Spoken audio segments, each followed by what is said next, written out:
Which one should Okay. What is my biggest block to my soul development, or how to speed up my soul development? Who's That's Attila. Attila? Do I say it right, Attila? Yeah. Yep. Yeah. So Attila, what you're doing here is you're placing the burden or responsibility on me for what you need to deal with. So I can't answer the question, because what you're trying to do is you're trying to say, tell me my next biggest thing I need to deal with, and I'll go and deal with that. And I'm going, well, no, that's your responsibility to work out what your next biggest thing is, not mine. And a lot of people do this with me. They start to suspect that I know a lot more about them than what they thought I did originally. And then what they do is they start to want to put the burden on me for their progress, right? Which is what you're doing here. And I know you don't think that's your motivation, but you want to be told from somebody what's your next thing. And you need to decide what your next thing is to deal with. But I must say to you, and this is common for all of you, the law of attraction would already be bringing it to you anyway. So God has already, and this is something I want to each of you to understand about God, is that God loves you, like He cares about you. So if you got God, He wants to have a relationship with you. He cares about you. So what He's trying to do, and this is your soul here, you're two halves actually, aren't you? So the one, the male half, your soul attraction is female, isn't it? Yep. So you're the male part, and your other half is your female counterpart, obviously.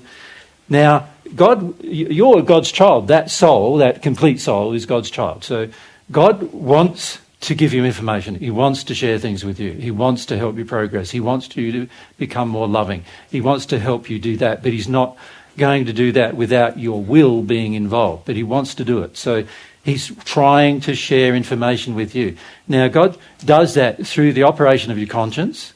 If that doesn't work, which for most people it doesn't work very well, He's also trying to do it through the law of attraction. So that law, the purpose of the law is for you, for your condition, your current condition, to attract events that cause you to ponder about your current condition. So that's what the purpose of the law is, to make corrections and help you. It's also a positive law in the sense that if there's things that God feels you're doing right, then He wants to also reward you for those particular things. But the rewards are not going to be usually what you expect as a reward. A lot of the rewards are very much internal, like, you get more confidence, or you grow in more desire for love, or, they're internal. A lot of rewards are internal, inside of yourself. But God's trying to give you information about where you should go. And the law of attraction is bringing you events. Now, the law of attraction is bringing you thousands of different types of events, because the law works with regard to the condition of the soul, not just to one aspect of its condition. But basically the law is saying, deal with all those things, not just one thing.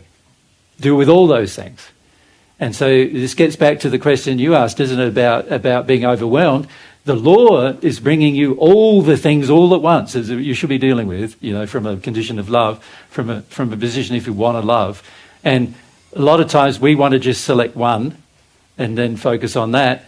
And you've got to be real careful with that desire, because you're going to end up selecting only the things you think you should deal with, and you're going to leave everything else.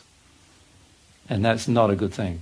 Yeah, I had a similar question that for an hour or for a day, should I concentrate on one thing or whatever comes up? And then you answered whatever comes up, yeah?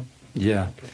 Yeah, and the main issue you have is arrogance. I don't know if you are aware of that, but that's your main issue. Yeah. Mary might have tried to help you with that already, I think. And it's a big issue. And it's a big issue for many of you men here. You have a very strong feeling that your opinion is greater than God's, and you know better than God does about you, and those kind of things.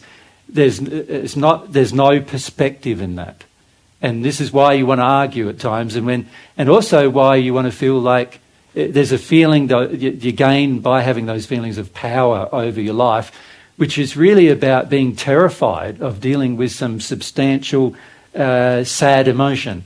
And most men have this deep terror about dealing with really difficult emotions. And so the key is to not avoid anything that comes up. The key is to recognise everything that comes up. Now, initially, there's a lack of sensitivity in most people's soul where you don't recognise it. It's only the big... It's only like... It's a bit like... if a person comes up and punches you in the face, you know they did it. But if a person comes up and talks behind your back, you might not even know you did it. They did it. And the difference between those two actions is one is obvious and one is not so obvious. Right? Now, oftentimes we only respond to the obvious. We only deal with the obvious. And that's it, because we lack the emotional sensitivity to know everything that's going on. And the more arrogant we are, the more we're dealing with just the obvious. Like, you could say God's law is smacking us in the face, and we go, oh, God's law is smacking me in the face, so I've got to do something. But we don't deal with the things that are more nuanced, that where God's law is showing us there's other problems, and we are either totally zoned out, totally tuned out to those problems, or we think those things are good, and so we think we should keep them. And this is something that you face in your life, and it's something that you will need to address. You need to be more humble, more softer to your feelings. If you are more humble, then God can show you more. God's not going to show you one thing. You know, God's got a list. God knows you can deal with it. God knows you can deal with things, it. Yeah. And when I say God's got a list, I'm not joking. What happens is, in the spirit world when you passed, and after you sort of realise, oh, this is my condition and this is where I live, you will find that list will be presented to you in your mind constantly. God's got a list. And the list is everywhere where you've broken the law. And it's just how sensitive we are to looking at that list as to whether we even can bear to look at it. You know, what happens for most people in the hells is that they got that list, but most people are in a rage about the list. And so they're still committing more sins and they're adding to the list. So a lot of people, when they first pass into the spirit world, it's not like your condition is locked to whatever it is you developed it on earth. Once you pass into the spirit world, you can add to the list of things you're going to have to deal with. And many people do. Like, there's many people historically who on earth weren't a murderer, but they became a murderer as a spirit. And the way they did that was they influenced people on earth to die through their actions, right? Because they felt the power of that over a person. So spirits who are with Nicholas here, they are like that. They feel, I get power over trying to kill somebody, or trying to have total domination over his life. And so that these spirits are committing more sins, they're doing more sins, more damage to themselves as well as to others, and therefore they're accruing more sin, and there's going to be more things they're going to have to deal with as a result of that. And they're degrading their condition even further. So they're in the hells already, but they're degrading their condition further. So the key is to see that, okay, at any point in your existence on earth or in the spirit world, there are lists of things that we do wrong. We've been on earth encouraged to sin. Your whole environment is encouraging you to sin.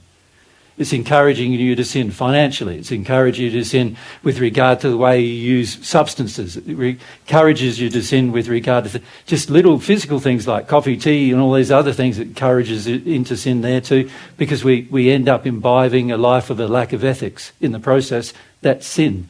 And then it encourages you to sin sexually. It encourages you to sin in your relationships. It encourages you to sin in your way you interact with your children, with the way you interact with parents, with the way you interact with society. And the world itself actually looks upon most sins as normal. Like, it's the world we live in, just live it, you know. And so the problem with that is that we end up being shocked sometimes by the length of the list we have. And the more arrogant you are, the more you're going to be shocked about the length of the list. And not only that, you'll be shocked about what weight God puts on things in the list that you thought were minor and he thinks is major. Right? So, and the key is to be emotionally prepared for that occurrence. You follow? And the way to be emotionally prepared is to recognise perspective. God knows a lot more about your life than you do. God knows what's loving and you don't. And also be humble. Every emotion you might have to feel, even the emotions of being exposed for, for all sorts of things that you didn't think were a problem, even those emotions, if you're humble, you'll deal with it all. You'll be fine. Make sense? Yeah. Yep. But don't be addicted to this whole concept that I'm doing real good, I'm doing real good, I'm doing real good. Tell me I'm doing real good. It's not going to go well for you. Because in the end, when you hit the list and you recognise how long it is, you're going to be shocked and then you'll probably be tempted to give up. Yeah.